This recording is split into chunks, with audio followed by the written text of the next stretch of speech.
Boa tarde a todos presentes, aqui na nossa primeira live do Movimento Encontrão, da área norte de Santa Catarina. É uma alegria bem grande a gente começar esse evento e contar com a presença de tantas pessoas que a gente vê que estão entrando, que vão entrar. E a gente quer começar esse evento mostrando para vocês rapidamente, falando rapidamente do programa. Nosso programa ele vai durar em torno de 1 hora e 15. Esse programa ele tem esse momento de início, de abertura. Passaremos por uma divulgação de um evento nacional que teremos em agosto. E na sequência a gente entra com o pastor Zigolf e o pastor Rafael Coelho, onde o pastor Zigolf responde às perguntas que nós colocamos no convite do nosso evento, e o pastor Rafael vai estar mediando esse evento. Vocês vão ter um espaço para poder colocar e mandar perguntas aí no chat do YouTube mesmo, e essas perguntas, elas vão ser recepcionadas pelo Rafael, que vai estar fazendo uma mediação, né, juntando perguntas que tenham o mesmo foco e passando para o pastor Zigolf. A gente quer começar ainda agradecendo, né, as pessoas que se envolveram para que esse evento acontecesse. Então, a gente agradece toda a galera da área norte, do ME aqui de Santa Catarina, né, que se dedicaram para que esse evento acontecesse, aos nossos pastores que se engajaram na divulgação e no apoio dentro das suas comunidades. A gente quer agradecer ao pastor Zigolf, que se dispôs a compartilhar um pouco das experiências que ele tem vivido a partir da comunidade Encontro, em Florianópolis, e bem como disponibilizar a plataforma para o evento, né, que é uma plataforma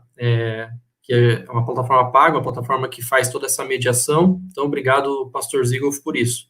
Também agradecer ao Rafa, pastor Rafael Coelho, que aceitou o desafio aí de fazer a mediação, e também a Flavinha. Eu vou pedir para que ela apareça aí na tela dividida, porque a Flavinha teve um papel fundamental em todo esse evento aí. Oi, Flavinha. Oi, pessoal.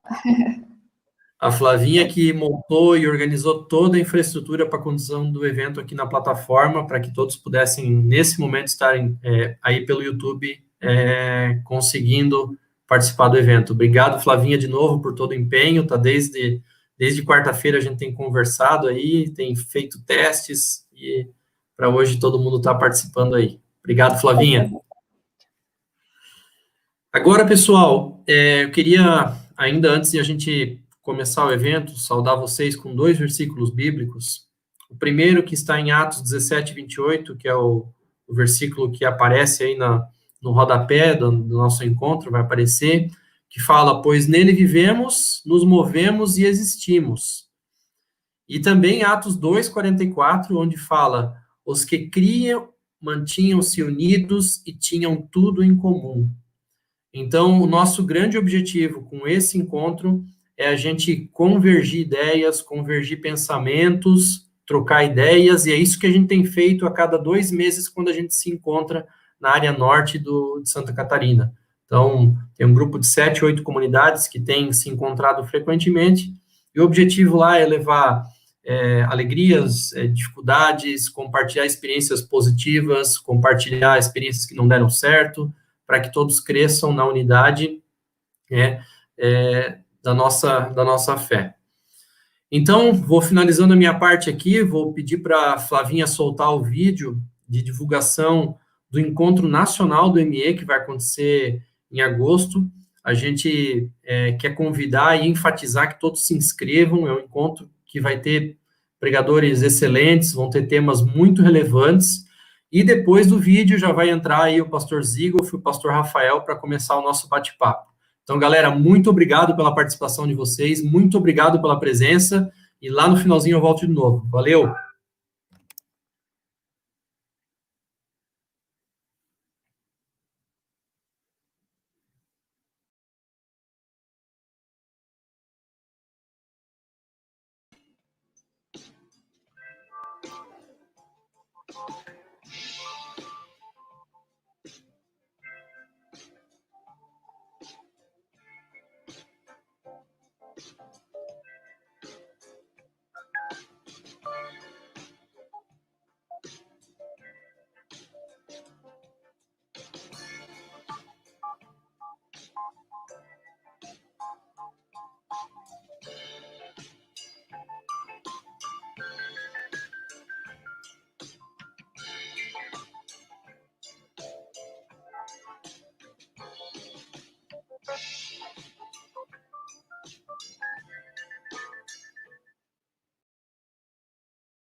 Boa tarde, pessoal. Sejam todos muito bem-vindos nessa nossa live, nesse bate-papo. E com alegria já notamos aqui que temos participação do Rio Grande do Sul ao Pará. Gente de Araripina, gente de Pelotas, gente de Santarém, diversos lugares, Joinville, Floripa, Castelo de Sonhos, Pará, diversos lugares nos acompanhando nessa live. E nós queremos bater um papo, essa é a nossa ideia para essa tarde. E uma coisa que nós temos aprendido com a live é que, ao invés de ser as respostas que simplesmente nós imaginamos que as pessoas querem ouvir, esse tipo de encontro, onde é o encontro interativo, que você também pode mandar sua pergunta, ele é o encontro que não parte das respostas que nós queremos dar, mas das perguntas que as pessoas têm. Então, aproveite para fazer desse momento um bate-papo, onde você faça a sua pergunta, onde você pode interagir, onde você pode, dessa maneira também, ser enriquecido com a nossa conversa dessa tarde. Antes de entrar para as perguntas, queria dar boa tarde, um bem-vindo para o Zigolf, para que ele também traga uma palavra de boas-vindas para todos que nos acompanham aqui.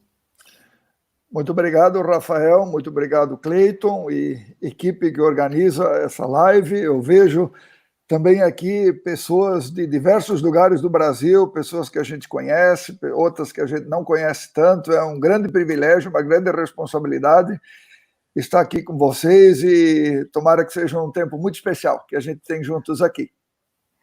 Muito legal. O nome do nosso programa, então, é Live Zigolf Responde, Zigolf. Então, já vou lançar as perguntas que nós temos prontas aqui, para depois também entrar nas perguntas que forem enviadas pelos participantes. Mas das nossas perguntas, que até estava no material de divulgação, a primeira é, Zigolf, qual a necessidade de estudar frequentemente os comportamentos da nossa cidade para a evolução da igreja? Essa é a primeira pergunta, então. Eu entendo de que igreja, e essa é uma definição que a gente encontra no livro de Ricardo Agreste, Igreja Tô Fora, eu entendo que igreja é a comunidade dos discípulos em missão na história.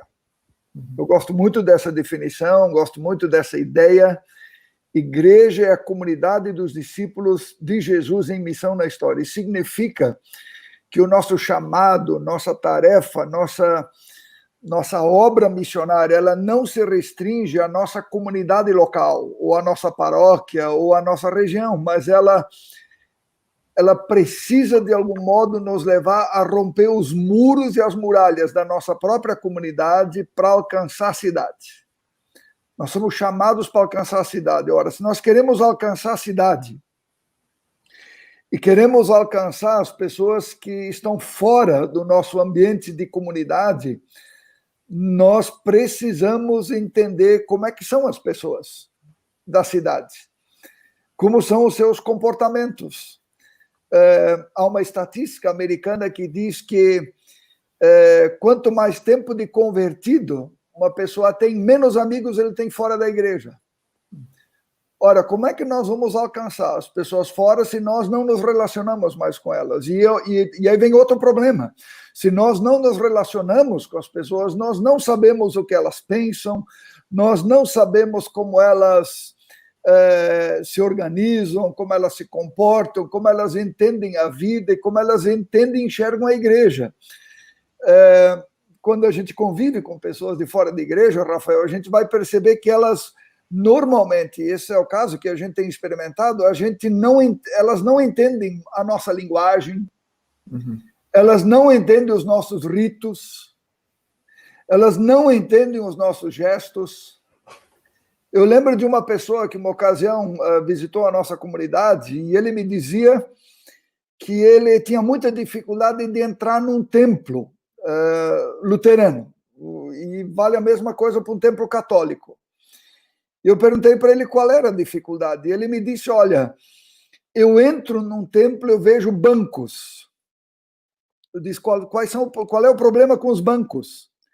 E ele me disse, qual é o outro lugar legal no mundo onde tem bancos para a gente sentar?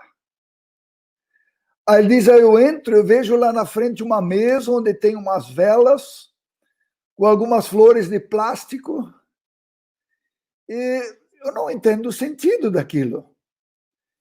E aí ela disse, bom, daqui a pouco entra um homem vestido de vestido, e quando finalmente passa uma sacola, aí é para se acabar. Foi essa palavra que ele usou. Então, eu não quero entrar aqui no mérito do valor ou não dos nossos símbolos litúrgicos. O problema é o seguinte, as pessoas de fora, que não convivem no nosso ambiente eclesiástico, elas não entendem os nossos ritos, não entendem as nossas linguagens, não entendem enfim, os nossos gestos. E por isso nós precisamos entender como é que são as pessoas, precisamos entender a dinâmica da cidade, precisamos entender como é que as pessoas pensam até para poder alcançá-las com o Evangelho. E eu lembro disso. As pessoas que nós precisamos alcançar, elas estão na cidade, elas têm uma linguagem diferente do que a nossa, elas têm pressupostos diferentes, elas organizam a vida de um outro jeito do que nós. Nesse contexto, sempre de novo, eu gosto de lembrar, para aquecer o nosso coração com a causa da missão, aquele trecho da Bíblia que eu considero que é o centro de toda a Bíblia, que é Lucas capítulo 15. Lá nós temos a parábola da ovelha perdida, temos a parábola da moeda perdida e temos a parábola do filho que se perdeu. Ora, a ovelha se perde e o pastor vai atrás e a busca até encontrar. A moeda se perdeu, a mulher varre a casa até encontrar. O filho se perdeu e chama a atenção que o pai não vai atrás para buscar o filho. Por quê? Porque o pai esperava que o filho mais velho fosse atrás do filho mais novo para buscá-lo, e ele não o faz. Eu entendo que nós que somos membros de igreja, nós somos o filho mais velho. E o filho mais novo está nas nossas cidades. E nós precisamos fazer um esforço de encontrá-lo. Mas para que nós possamos encontrá-lo, para que nós possamos nos fazer ouvir, nós precisamos entender como é que eles são, como é que eles vivem, como é que eles pensam. Então, lembrando a definição, a igreja é a comunidade dos discípulos de Jesus em missão da história. E nós precisamos entender isso. E para isso nós precisamos entender como é que a cidade funciona. Eu quero dar alguns exemplos da nossa própria comunidade, entendendo que a cidade de Florianópolis é diferente do que Santarém, é diferente do que Jaraguá, Rafael, é diferente do que Joinville. Por isso, cada comunidade, cada grupo de cristãos precisa entender a sua cidade, a dinâmica da sua cidade, a dinâmica do seu bairro, porque muitas vezes os bairros são diferentes uns dos outros. Então, só para dar alguns lances nesse sentido, como isso é importante. Quando nós começamos a comunidade Encontro há quase 5 anos atrás, nós queríamos alcançar um povo desigrejado que não gosta de igreja. Bom, aí nós logo, quando nós conversamos com essas pessoas, nós vimos que a rejeição delas à igreja era a organização, a igreja também, de algum modo, tipificada numa dificuldade que elas tinham em entrar em templos. Aí nós tomamos uma decisão de que, como comunidade, nós iríamos nos reunir num lugar neutro. E desde então, nós nos reunimos em auditórios de hotéis, que são um lugar neutro, onde essas pessoas não têm dificuldade para estar. Quer dizer, você convida uma dessas pessoas para ir para a igreja, ela não vai, ou vai ter dificuldade para ir. Mas você convida para uma palestra ou para um encontro num auditório de um hotel, na cabeça das pessoas e no imaginário das pessoas acontece uma outra coisa. Quando nós começamos o segundo ponto de culto da comunidade, nós entendemos que deveríamos fazer esse encontro aos domingos de manhã. E aí, na nossa liderança, nós discutimos durante muito tempo qual seria o nosso horário de culto. Bom, o horário tradicional de culto luterano é 9 da manhã, ou 10 da manhã. Bom, mas aí nós logo percebemos que esse horário não ia colar. Porque as pessoas onde nós moramos, onde nós vivemos, elas dormem no domingo de manhã.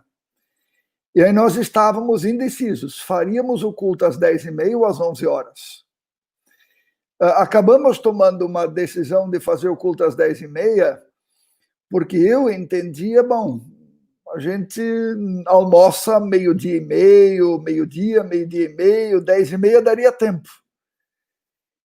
Acabamos nos decidindo por 10h30, foi um bom horário, mas eu hoje reconheço que 11 horas seria melhor, porque depois percebemos, e eu percebi, de que onde a gente vive, as pessoas almoçam 1h da tarde, almoçam 2h da tarde.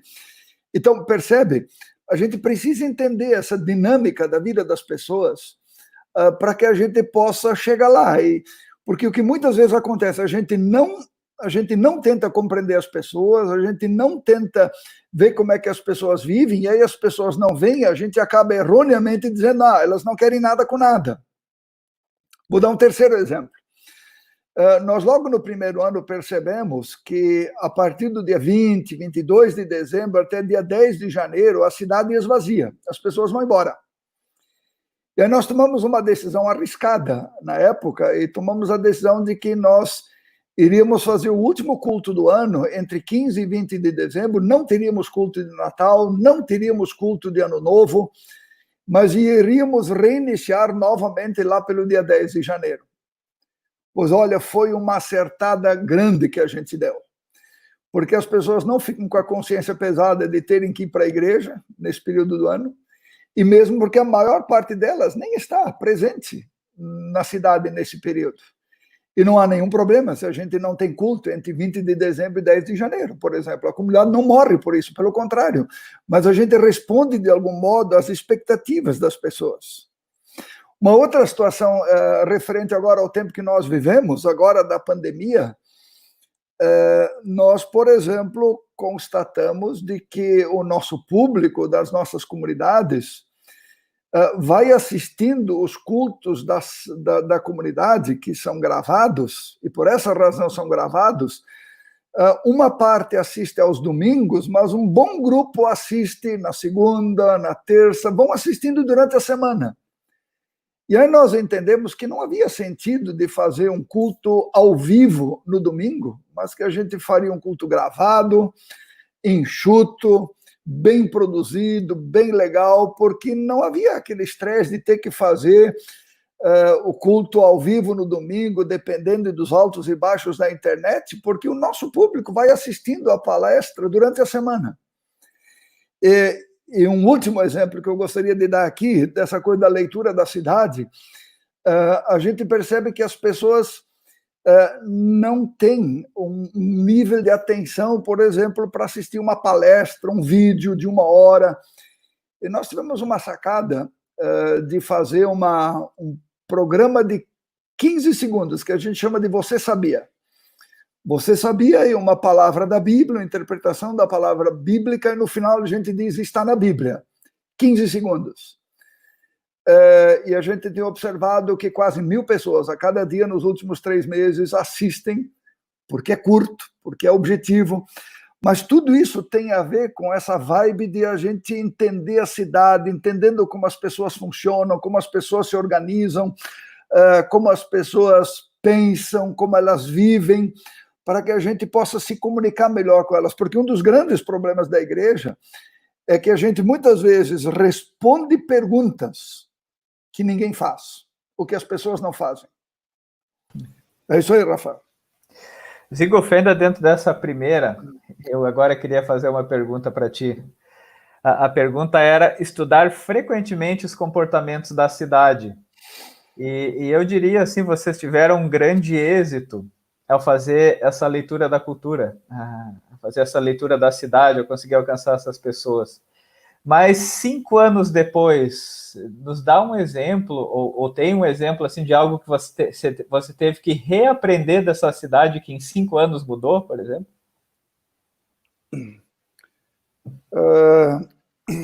Por exemplo, nós percebemos, nós vivemos num ambiente fortemente marcado pelo espiritismo.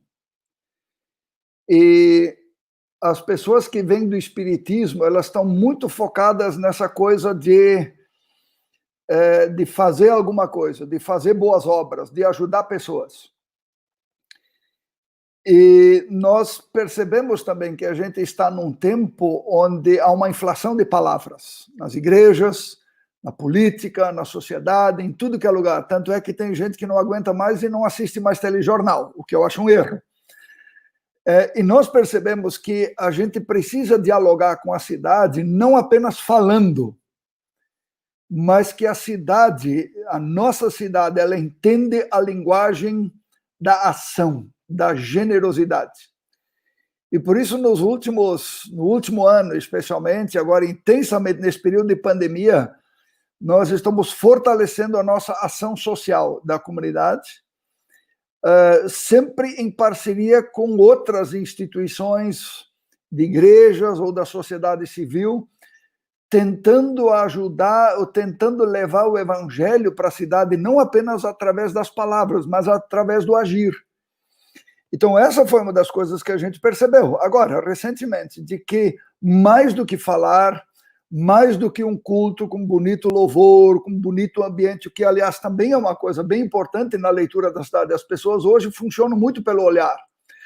Por isso, o nosso ambiente de culto tem que ser um ambiente bonito, tem que ser um ambiente cheiroso, tem que ser um ambiente com luzes legais. Quer dizer, a pessoa precisa entrar e sentir-se bem, também em termos dos seus cinco sentidos. Mas o que nós percebemos de que, além do falar, nós devemos agir, ações concretas para dentro da cidade. E a gente divulga o que faz, porque nós queremos mostrar para a cidade, aliás, esse é o nosso lema, amar a Deus, amar as pessoas e servir ao mundo. Nós o tempo todo queremos passar para as pessoas essa ideia de que uma comunidade que se importa não apenas fala o evangelho, mas vive o evangelho com gestos concretos para dentro da cidade. Muito bom. Vou para a segunda pergunta. A segunda são duas perguntas dentro de uma.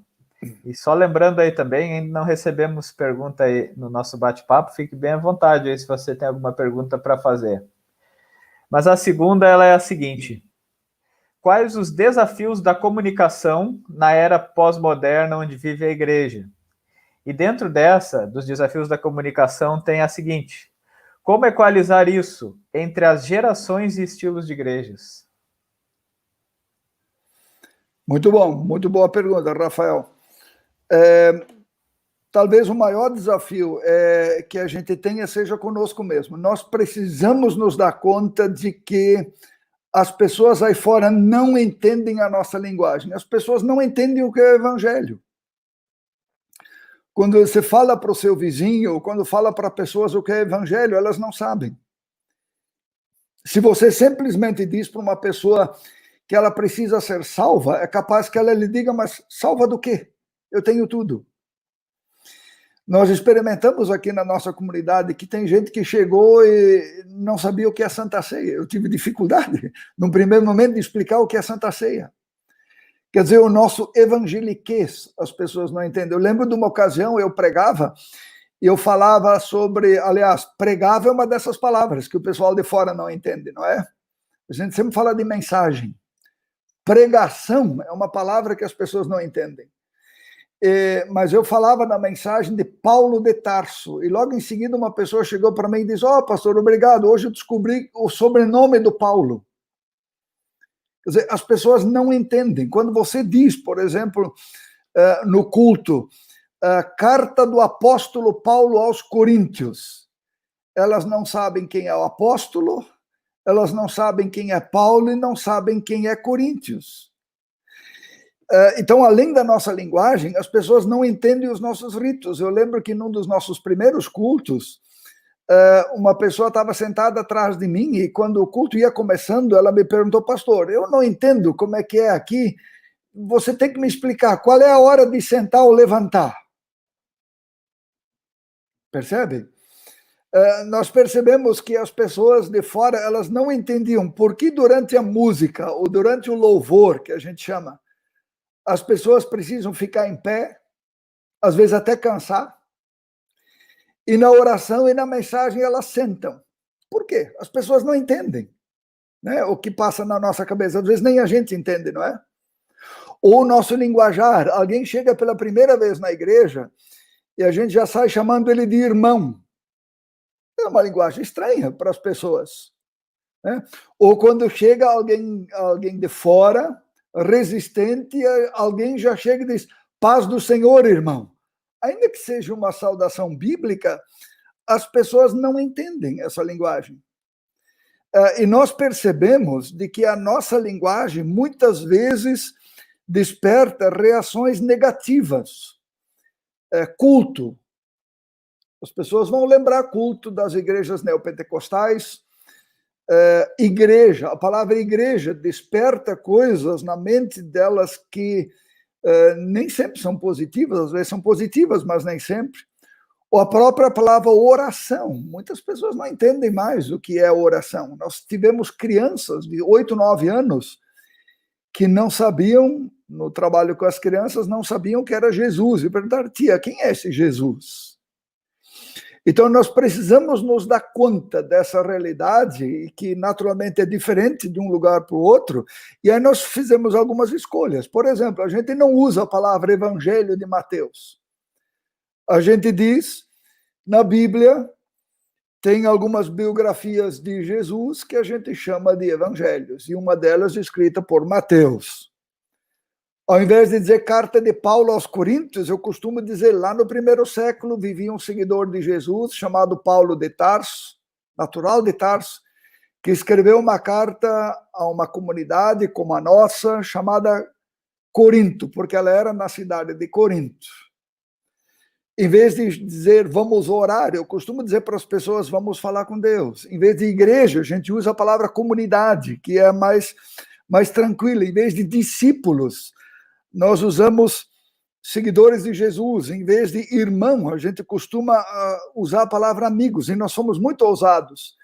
Nós resolvemos deixar de lado a palavra culto e usamos a palavra encontros, que na realidade dá na mesma. Porque o próprio Jesus usava essa linguagem que as pessoas entendiam, e nós precisamos, se nós queremos alcançar as pessoas, para que elas entendam as nossas linguagens, e para que elas entendam o nosso jeito, aquilo que nós queremos transmitir, nós precisamos olhar na boca delas, entender a linguagem delas para nos comunicar com elas.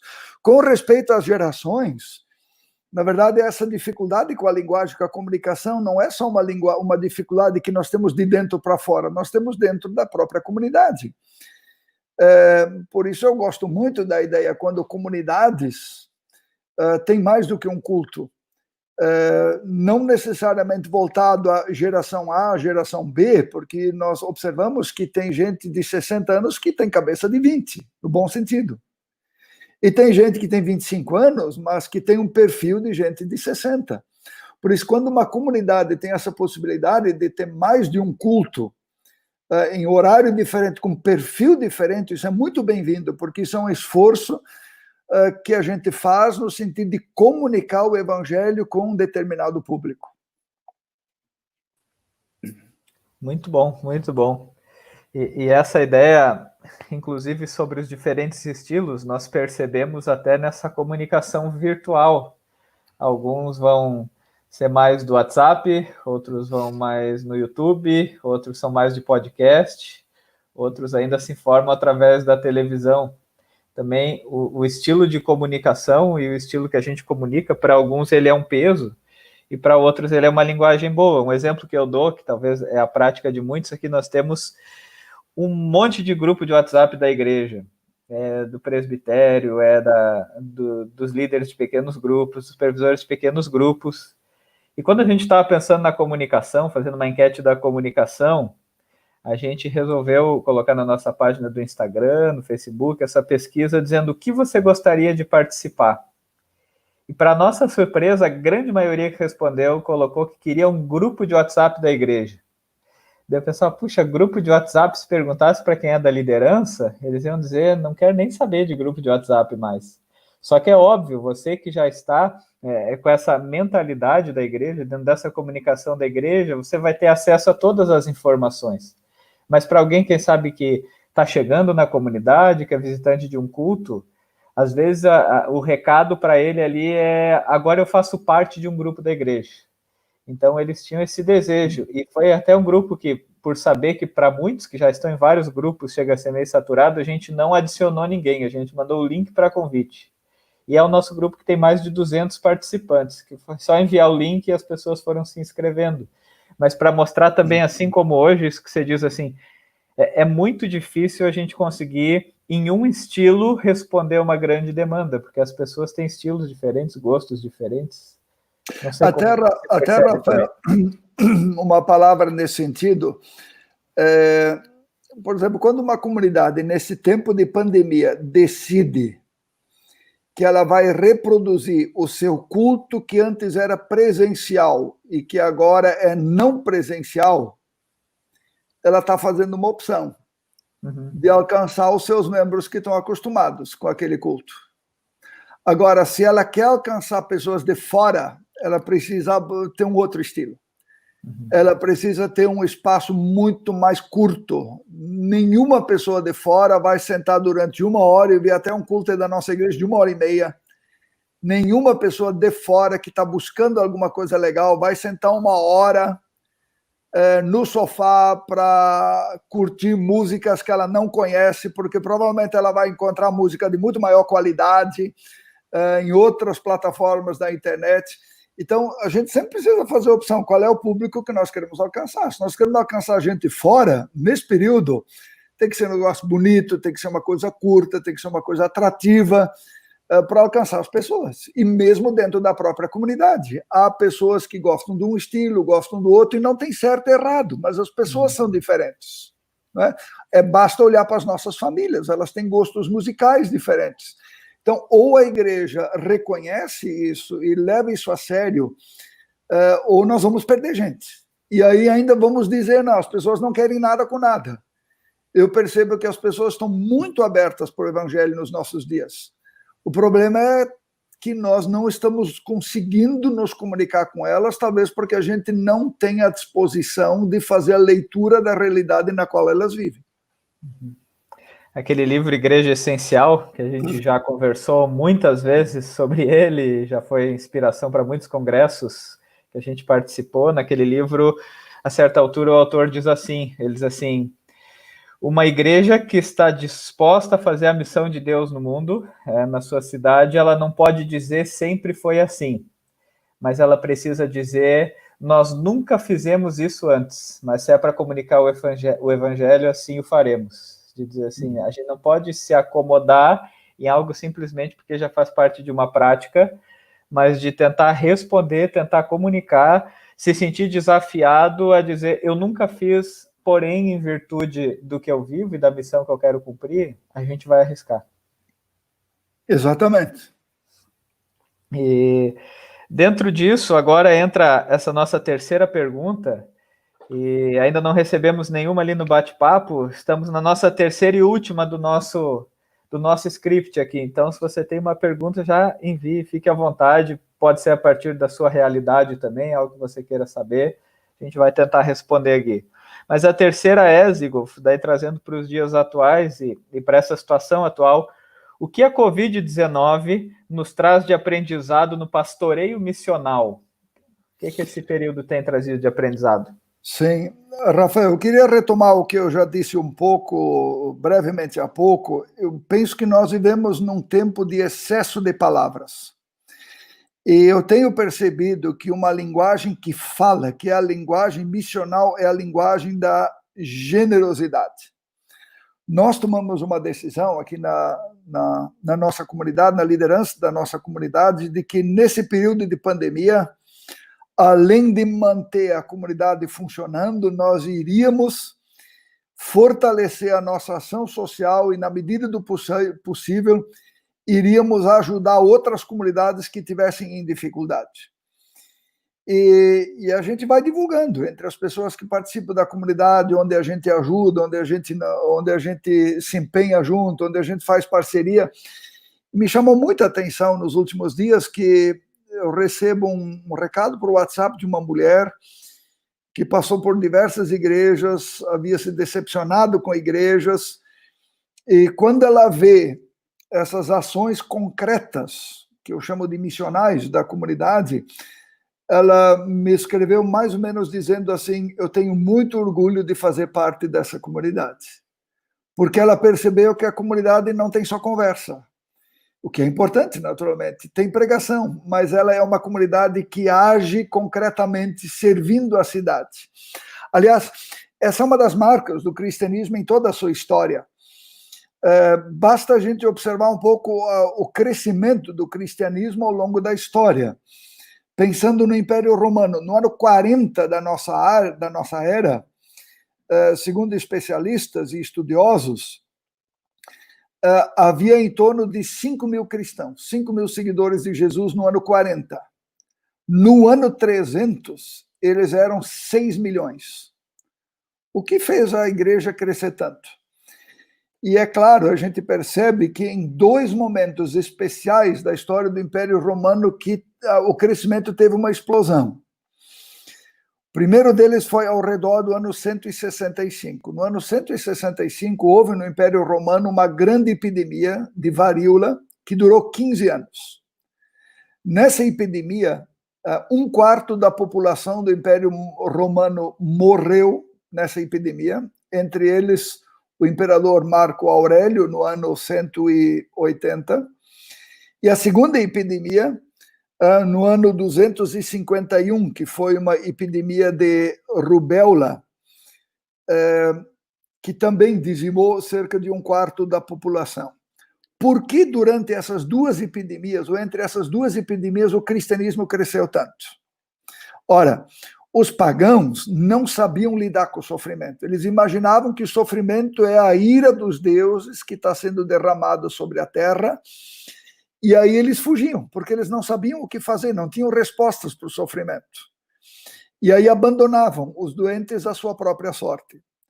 O cristianismo, por sua vez, oferecia uma explicação, uma visão esperançosa para o futuro. E fazia aquilo que a gente chama de a prática do amor em ação. O que os cristãos faziam? Quando os pagãos fugiam durante as epidemias, os cristãos cuidavam da sua família, cuidavam dos irmãos da fé,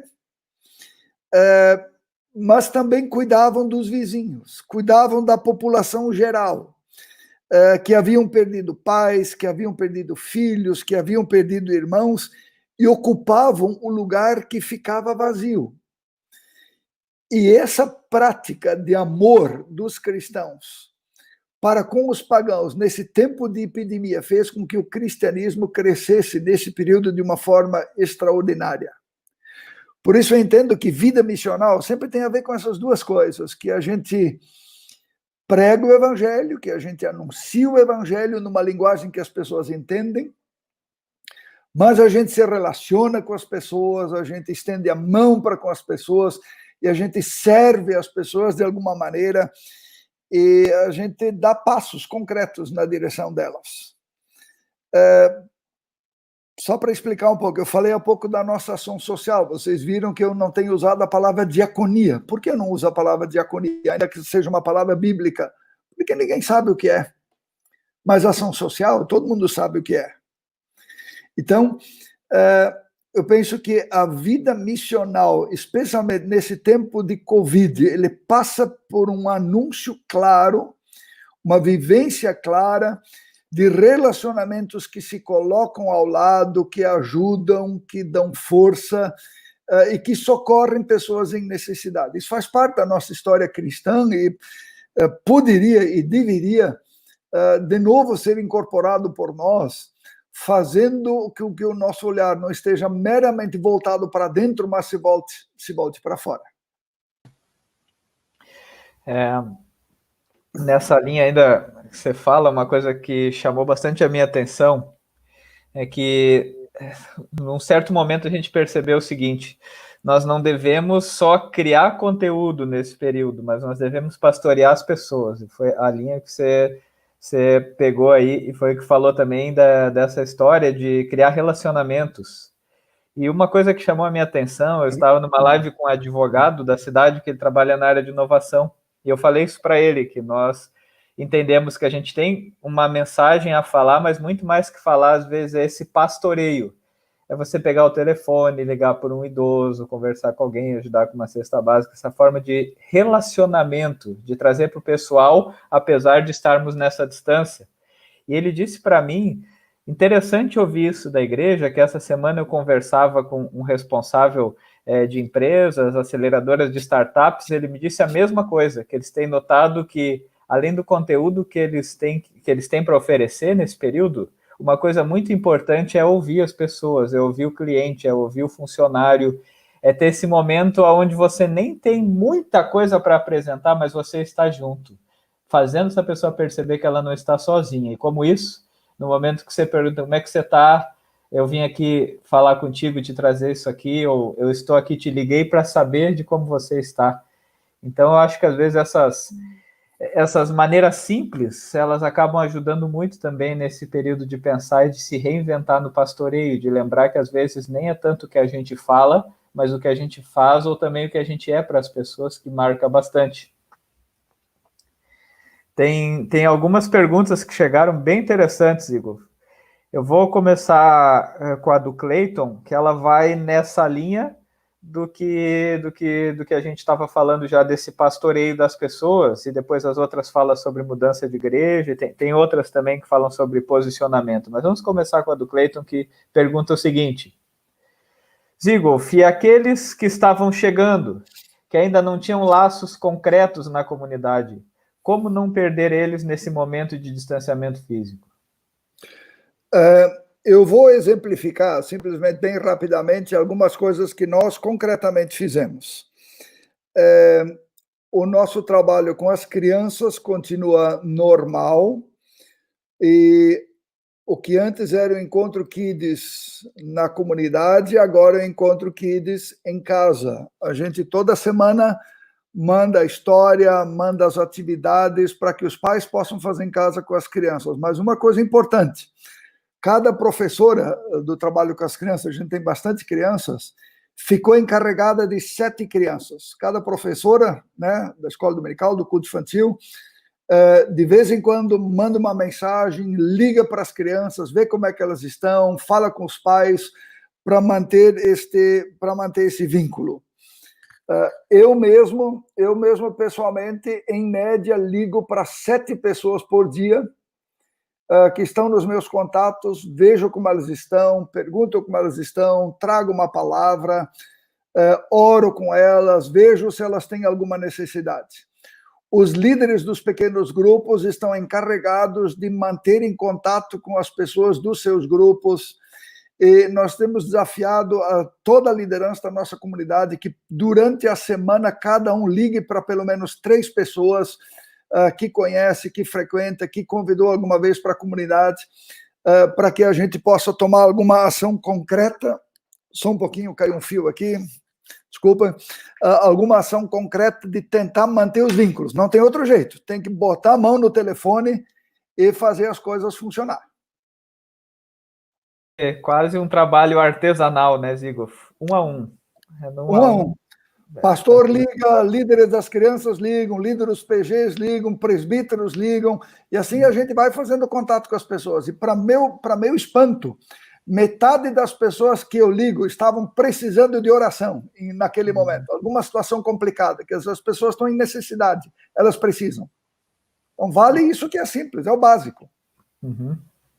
Muito bom. E a gente vê que é uma linha que parece ser uma resposta, assim, que a gente enxerga como uma grande possibilidade diante da fragilidade das pessoas. O que vai dar para fazer também quando a pandemia passar. Eu não preciso necessariamente pegar o carro e ir para casa dela. Eu posso ligar por vídeo para ela. Tá legal também. Entende? Quer dizer, esses preconceitos precisam cair. Entende? A gente não precisa estar correndo na casa das pessoas. Entende? As pessoas no intervalo do trabalho, no final do expediente, de manhã cedo, a gente pode ligar e fazer esses contatos por vídeo. Eles são tão efetivos quanto. Inclusive, eu lembro, Zigolf, de você falando assim, que também é um comportamento da cidade, que nesse nosso estilo de comunicação e até de pastoreio, você teve que reaprender que as pessoas, se você diz, eu vou na tua casa, a maioria foge. Mas se você diz, olha, vamos marcar em algum lugar, uma padaria, as pessoas aí, elas estão dispostas a conversar. Aliás, agora na tela, né? Essa foi uma das coisas que eu aprendi lá, que você antes perguntou, que a gente foi aprendendo. Eu estava acostumado em comunidades constituídas quando alguém chegava para a comunidade, posso fazer uma visita? Eu devo ter perdido umas 10 pessoas, até que eu me dei conta que as pessoas não querem visita na sua casa. Uhum.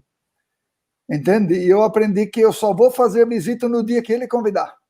Uhum. Eu vou me colocar à disposição de outras formas. Isso aí. Eu quero juntar duas perguntas que vão na mesma direção para você responder. Começo com a do Laurindo e depois incluo a do Harry. A do Laurindo é a seguinte: como aproveitar que a pandemia acelerou diversas mudanças em nossa sociedade para também motivar mudanças em nossas comunidades? Então, como que a gente aproveita esse momento que a pandemia acelerou mudanças na sociedade para fazer mudanças necessárias na comunidade? E aí eu creio que essa do Harry já dá para entrar junto, que ele diz assim: existem dicas e sinais que devemos observar em nossas paróquias para pensarmos uma adaptação de cultos ou estratégias de trabalho? São duas perguntas bem amplas, mas eu quero usar dois exemplos. Nós ainda somos uma comunidade onde uma parte do projeto ainda depende de ajuda, né, de outras parcerias, né, de diversas comunidades parceiras nós ainda temos. A nossa grande tentação, talvez nesse momento, seria vamos nos tornar autossustentáveis e depois vamos ser generosos. Mas, de repente, quando veio a pandemia, a gente percebeu que o momento de ensinar a comunidade a ser generosa seria esse momento agora. E aí nós trabalhamos muito forte com a nossa liderança, trabalhamos muito forte com a nossa comunidade, de que nós, se tivéssemos nesses meses sobra de caixa, nós baixamos salário, baixamos despesas, baixamos valor de aluguel e tínhamos a noção de que a arrecadação iria cair, mas que talvez também as despesas iriam cair. Assim foi. E nós tomamos a decisão de que cada mês que houvesse sobra, nós iríamos investir isso em projetos sociais da sociedade, de outras igrejas, e iríamos ajudar comunidades que estivessem passando por necessidade. Foi um passo inspirado pelo Espírito de Deus, porque nos ensinou de que nós queremos ser uma comunidade generosa. E é uma marca que nunca mais vai passar, porque aproveitamos esse tempo para sermos generosos e para ensinar generosidade para as pessoas.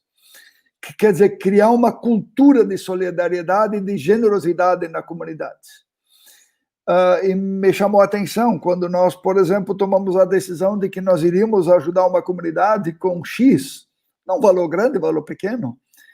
Eu propus um valor X e a liderança dobrou o valor que eu tinha proposto. Eu pensei, está ganha a parada. Né? A cultura da generosidade, da solidariedade se implantou nesse período de muitas necessidades. E a segunda mudança, eu diria, esse lance das plataformas pela internet, das programações online, isso nunca mais vai passar. O futuro se adiantou em 10 anos, alguém vai dizer. Mesmo que nós no futuro voltemos, em algum momento, e cada comunidade tem a sua própria caminhada, voltemos aos nossos cultos presenciais, nós vamos precisar ter, eu diria, cultos virtuais. Eu, pessoalmente, não sou muito simpático, no nosso contexto, de simplesmente retransmitir ou transmitir pela internet os cultos presenciais, porque são duas coisas diferentes. Mas nós vamos precisar manter alguma coisa virtual para as pessoas que não conseguem estar naquele dia, as pessoas que estão doentes, ou mesmo outras pessoas que nós queremos alcançar. Eu entendo que nós, por isso, ao invés de fazer apenas a pergunta quando nós vamos voltar às nossas atividades presenciais, nós precisamos responder a pergunta como nós vamos voltar. Essa é a mais importante de todas. Que tipo de igreja nós seremos? Porque havia uma igreja antes da pandemia, há uma igreja durante a pandemia e haverá outra igreja no pós-pandemia. E as três são diferentes uma da outra. Por isso, se nós simplesmente pensarmos em voltar para os nossos cultos presenciais, a gente vai cair na ilusão de que a gente volta para o estágio anterior. E não é mais o estágio anterior. As pessoas são diferentes, o mundo terá mudado. Eu vou exemplificar. Nós tínhamos muita dificuldade com as nossas reuniões de diretoria. Eu moro perto da ponte, em Florianópolis, na parte continental. Eu tenho gente da minha liderança que vem de Palhoça, tem gente que vem do norte da ilha. Nossas reuniões estavam marcadas para as 8 da noite. E a gente normalmente começava 8h30, 20 para as 9, até que todo mundo conseguia chegar por causa do trânsito, e alguns nem conseguiam chegar. Bom, a pandemia nos ensinou uma coisa, de que as reuniões virtuais ou não presenciais pela internet são boas, são muito mais objetivas, e de que as nossas reuniões no futuro vão ser usando plataformas da internet, e umas 2 vezes por ano a gente se encontra para comer churrasco. Ok. Entende? Então, a gente precisa perceber essas coisas novas que o tempo está trazendo e ver quais delas nós incorporamos à nossa vida da igreja, mas elas precisam já agora irem sendo experimentadas para que no futuro as pessoas possam dizer, olha, ok, foi legal, foi bom assim, vamos tocar o barco. Zikoff ainda tinha aquela segunda parte ali. Quais as dicas e sinais que nós devemos observar em nossas paróquias para pensar em adaptação de cultos e estratégias de trabalho? Aí eu até diria assim, ao longo da tua história, não só na comunidade de encontro, quais são as dicas, sinais que a gente observa que pensa, nós precisamos adaptar, nós precisamos rever nossa estratégia? Como você enxerga isso? Eu diria, a gente precisa, antes de tudo, se dar conta de que a gente nunca chegou, mas a gente sempre está a caminho. Eu dou graças a Deus que Deus colocou dentro de mim um certo espírito de inquietação, de sempre de novo perguntar, a coisa está bem, a gente está chegando lá, a gente está conseguindo comunicar com as pessoas, a gente está perdendo gente pelo meio do caminho, nós estamos crescendo ou não. Às vezes são coisas que a gente o tempo todo precisa estar observando para perceber se nós estamos acertando, porque o caminho que a gente acerta hoje pode não ser mais o caminho do próximo ano, né? Nós conhecemos aquela frase, né? Tem gente que faz sempre a mesma coisa, mas espera resultado diferente. Nem sempre é assim. Às vezes, se nós queremos resultado diferente, nós precisamos fazer outras tentativas. Por exemplo, nos nossos pequenos grupos, nós até agora tínhamos o líder do pequeno grupo começava a estudar com os seus líderes de grupo aquilo que eles imaginavam ser importante. E foi bom. Mas, de repente, nós descobrimos que a gente precisava estudar algumas coisas com alguma substância a mais. E começamos a estudar, na maioria dos nossos pequenos grupos, o livro do Tim Keller, O Deus Pródigo, que eu mencionei aqui. Num outro grupo, a gente está estudando, outros grupos estudam do Tim Keller, Deuses Falsos. Ainda em outros grupos estudam o livro do Philip Yancey, O Eclipse da Graça, porque nós somos uma igreja da graça, somos salvos pela graça, mas na maior parte do tempo vivemos pela lei. E isso se reflete nas nossas comunidades, se reflete na vida das pessoas. As pessoas vivem sob um legalismo com falta de compreensão da graça. Então nós precisamos conviver com as pessoas, perceber o movimento das pessoas, da cidade, até para que a gente possa chegar nelas melhor. Eu lembro, uma vez nós conversamos no comitê de planejamento a partir da pergunta que é o nome de um livro do Mário Cortella, que a pergunta, o título é Por que fazemos o que fazemos? Acho que essa é uma pergunta para nossa reflexão, por que fazemos o que fazemos? E a segunda, que partiu dessa nossa conversa, foi por que faremos o que queremos fazer? De pensar assim, nessa ideia que você falou, tá bom, a gente fez isso até hoje, mas por quê? Por que a gente faz isso? É uma resposta ou é uma maneira de responder aos anseios das pessoas, de levar o evangelho? E a outra daí, tá, o nosso planejamento tem a ver com a nossa missão, tem a ver com aquilo que nós somos chamados como igreja, então por que fazemos o que fazemos e por que faremos o que queremos fazer? São perguntas que nos ajudam e nos fazem refletir da nossa própria prática. Por exemplo, eu estava convencido um mês atrás de que nós devíamos ter feito uma live ontem à noite sobre o Dia dos Namorados. Eu estava certo de que isso deveria acontecer. E algumas pessoas da liderança, entre elas a minha esposa, me convenceram de que a gente não deveria fazer. Porque há uma inflação de lives, uma inflação de programas, e a turma diz, não, sexta-noite a turma janta com a mulher, janta com o marido, deixa eles fazer isso, não precisamos estar empurrando mais um programa para elas. Ok, é isso aí. Quer dizer, o corpo da comunidade ou da liderança precisa estar focado e percebendo como é que são as coisas, o que é que acontece, como é que é a vida das pessoas, e eu me deixei convencer de que era melhor não fazer. Zigolf, aqui tem uma pergunta a ver com esse momento e da situação, que na verdade até é uma pergunta que te desperta, ou quem sabe te leva para uma resposta talvez pessoal, mas a pergunta é a seguinte, o Gabriel Fernandes faz: Zigolf, em vista dos últimos acontecimentos envolvendo racismo, os debates sobre questões raciais se reacenderam. Por que a igreja parece se calar? Nós, como igreja de Jesus, como devemos agir? Gabriel é aqui da comunidade Encontro, obrigado pela pergunta, Gabriel. Eu diria, talvez a igreja se cale porque ela é racista, ou porque há pessoas que são racistas, ou porque nós somos racistas.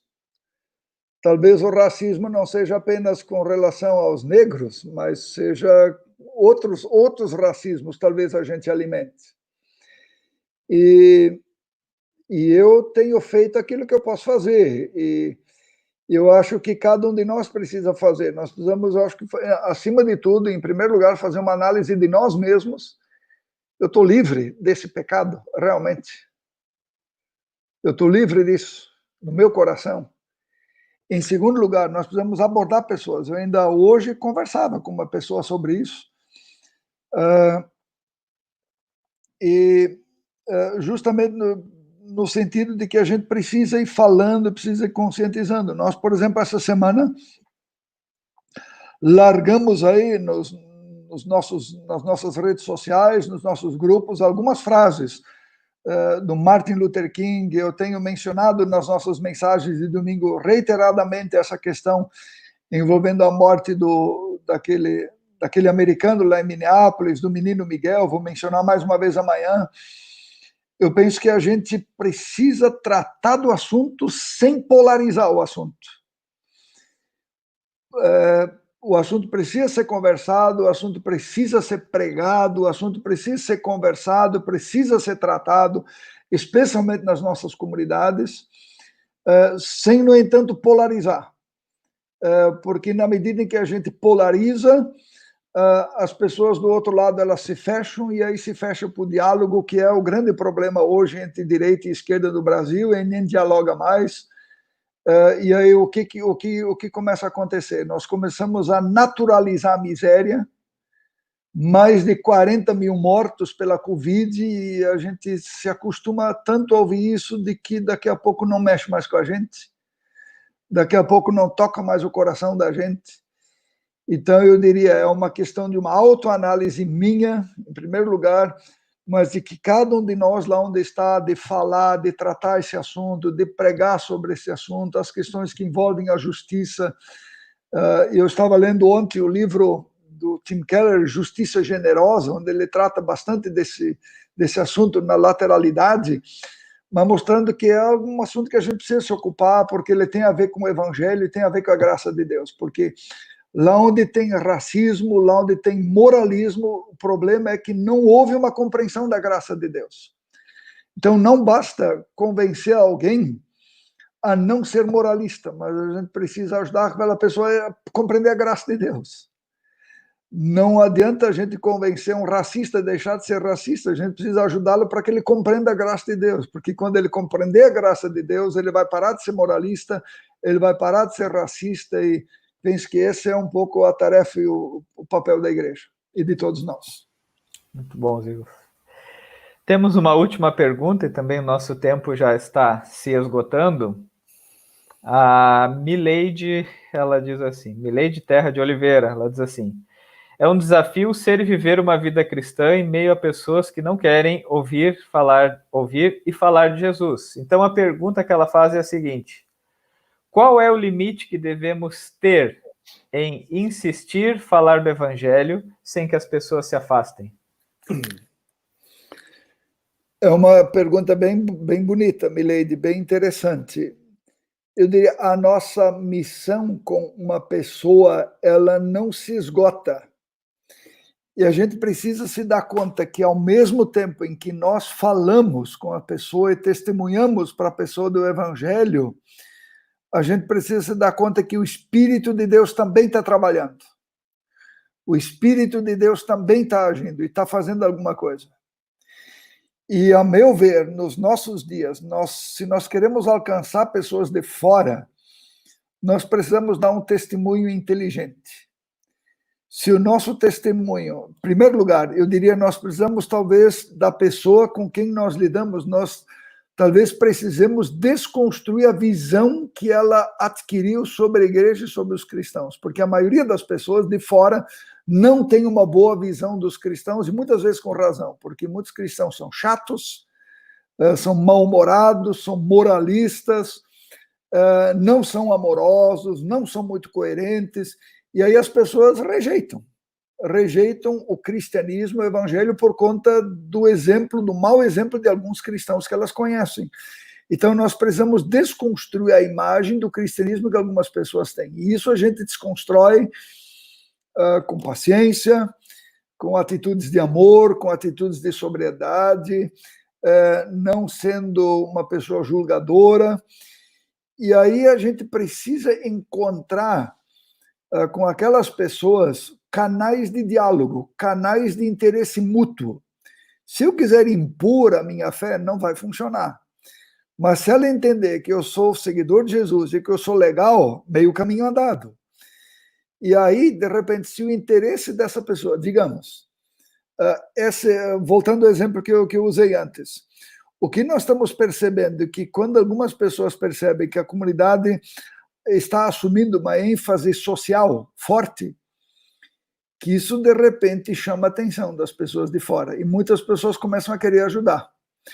Então eu descubro que a pessoa que eu estou tentando levar a Cristo, de repente ela tem um gosto por uma área interessante, então eu dialogo com ela naquela área.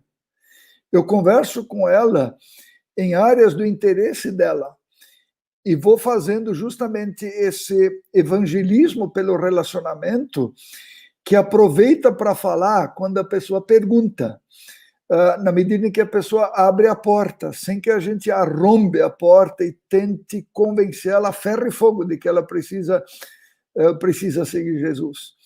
Então eu diria, não existe limite, a nossa responsabilidade é para a vida toda, e especialmente no nosso ministério eu tenho percebido isso com algumas pessoas, é muito interessante o que acontece, as pessoas chegam, dão uma olhada, ficam. Outras pessoas chegam, dão uma olhada, ficam um tempo e desaparecem e nunca mais vêm. Mas tem algumas pessoas, elas chegam, gostam da comunidade, vêm de vez em quando, dizem de boca cheia que essa é a comunidade delas. Quer dizer, as pessoas têm ritmos diferentes, as pessoas elas passam por um processo de adesão diferente do que as outras. Então, a gente precisa ter paciência, precisa entender as pessoas, precisa entrar no ritmo dela, estar disposto a caminhar com ela enquanto for possível, de perto ou de longe, orando por ela e caminhando com ela para que ela chegue também ao conhecimento do Evangelho. Nessa questão do evangelismo por relacionamento, é muito mais importante, talvez, como você ressaltou, em vez de pensar quando que eu vou poder falar de Jesus para ela, é dizer eu quero ser amigo dessa pessoa. Porque, de fato, eu acho que é uma experiência da tua própria vivência da comunidade que a amizade grita mais alto do que um bom argumento. Exatamente. Zigolf, chegamos ao final aqui, uma palavra final sobre esse tema, sobre esse assunto. Te deixo à vontade, obrigado aí pelo tempo e também pelas reflexões. Depois da tua palavra final, peço então também que o Cleiton venha por aí trazer uma palavra em nome da área. Amigos, a gente deveria fugir da síndrome do avestruz. O avestruz é aquele que, quando a coisa aperta, enfia a cabeça na areia, achando que está se escondendo. Em algum momento ele tira a cabeça da areia, achando que os problemas à sua volta vão estar resolvidos. Não vão estar. Eu diria, eu pessoalmente fico um pouco entristecido quando, nesse período, eu vejo cristãos dizendo: não assisto mais notícias. Queridos, eu tento assistir todas as notícias. Ah, mas tem órgão de imprensa que é contra o governo. Olha, em todas as democracias do mundo há órgãos de imprensa. Veja bem, em todas as democracias do mundo há órgãos de imprensa que são favoráveis ao governo e outras são desfavoráveis ao governo. E cada uma delas, os órgãos de imprensa favoráveis ao governo e os desfavoráveis ao governo tentam nos manipular. Não é só um lado que tenta nos manipular. E os cristãos têm discernimento de Deus, têm o Espírito Santo em si, para discernir. A gente ouve, a gente analisa, a gente ora e tira suas conclusões.